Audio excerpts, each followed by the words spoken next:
This is part 3 of our inventories lecture. For parts 1 and 2, check the comments section below.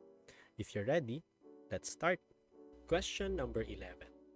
S-cost inventory based on physical count is 2 million peso. Hindi yan AI generated Marunong talaga akong gumamit ng M-.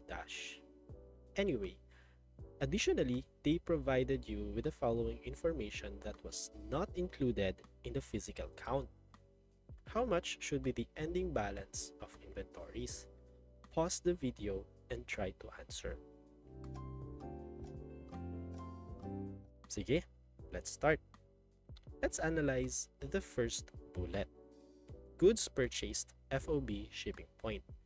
In this case, ano ba tayo dito? Buyer or seller? Tama, buyer kasi nga purchased Next, nasaan na ang goods? Tama, wala sa custody natin kasi in transit pa siya.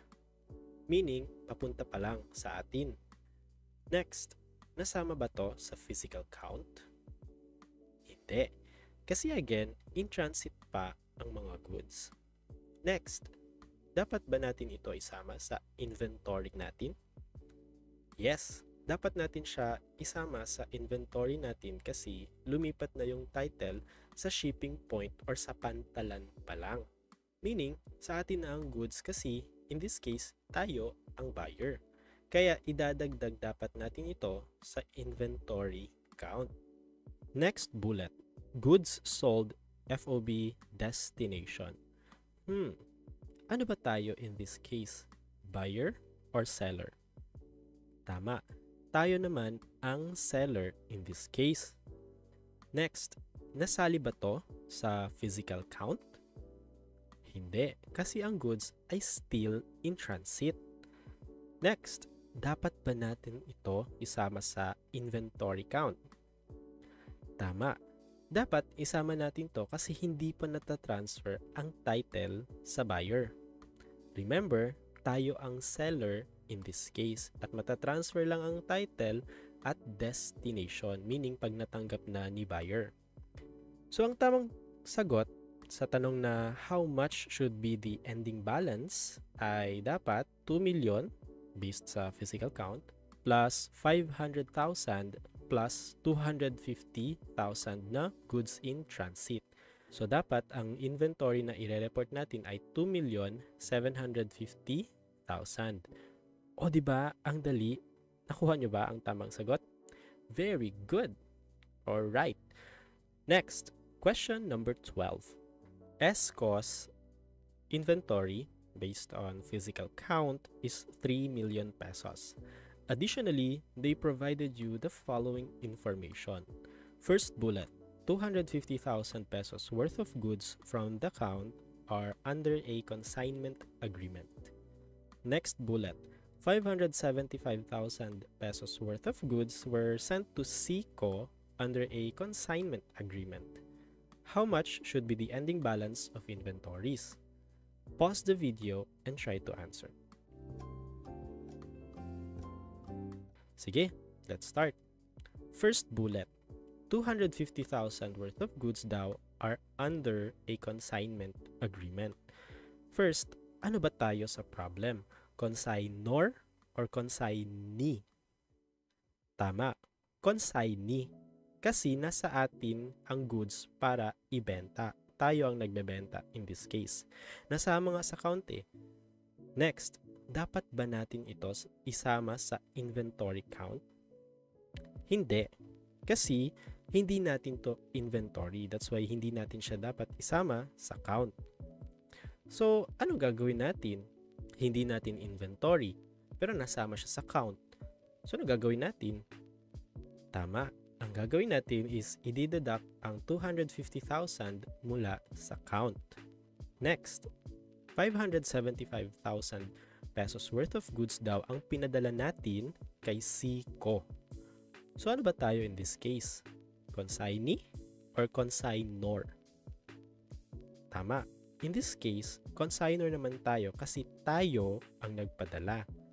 Next, nasama ba to sa physical count? Hindi. Kasi nga, pinadala natin sa consignee para ipabenta.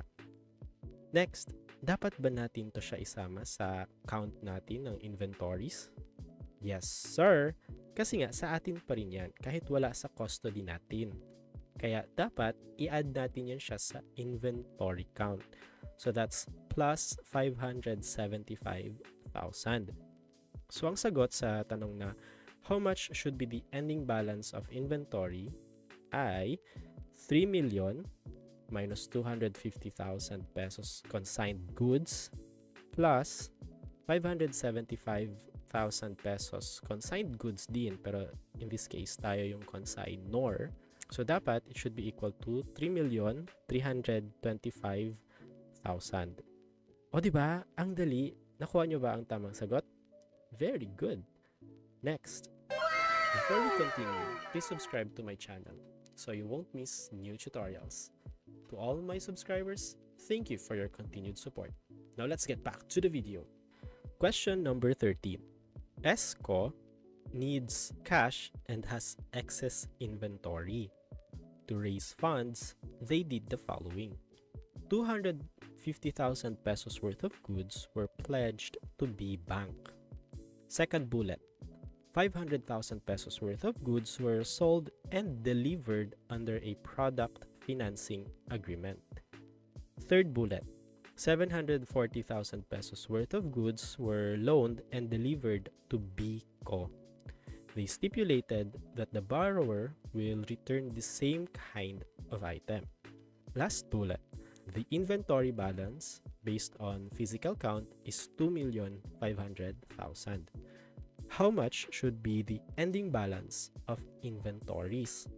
Pause the video and try to answer. Sige, let's start. First bullet. Nag-pledge si company ng inventories. First question.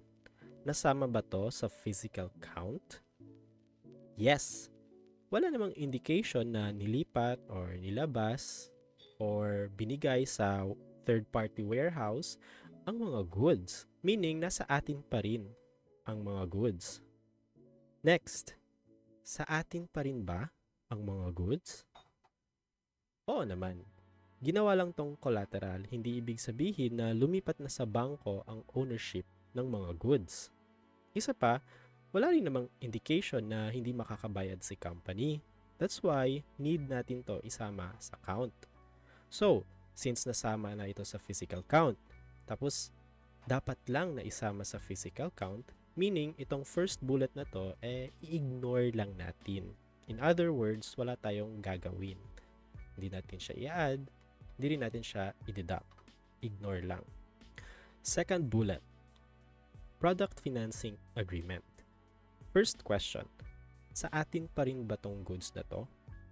Yes, kasi under product financing agreement, binenta kuno ang mga inventories, kaso bibilhin lang naman natin tong ulit in the future. Meaning, wala talagang sale at transfer of ownership na nangyari. Next, nasama ba to sa count? Hindi. Kasi nga, ang sabi, delivered. Hindi siya nasama sa count. So, hindi siya nasama sa count. Pero dapat siyang isama. So, anong gagawin natin? Tama. I-add back ang amount na to because it was wrongfully excluded, or in other words, hindi siya nasama sa count. So that's 500,000 sa inventory count. Last bullet, loan of goods. First, ano ba tayo? Lender or borrower? Tama, tayo ang lender or ang nagpahiram ng goods. Next, sa atin pa ba ang goods? Siyempre, hindi na kasi may transfer of ownership na naganap. Next, nasaan na ang goods? Tama, wala na sa poder natin kasi na-deliver na daw. So, hindi na sa atin ang goods. Tapos na-deliver na ang goods. So, anong adjustment ang gagawin natin? Tama, wala. So, ignore lang natin kasi hindi naman sa atin yung goods at hindi rin naman nasama sa count. Ignore lang. Parang ginagawa mo sa may crush sa'yo. Huy! Akads first Anyway, gets ba? Very good. Next. So, ang tamang sagot sa tanong na magkanong inventory natin ay 2.5 million na physical count plus 500,000 na goods under product financing agreement equals 3 million. Nakuha nyo ba ang tamang sagot? Ayun! Very good! Next, question number 14. Pause the video and try to answer. Sige, sasagutin natin ito sa susunod na video.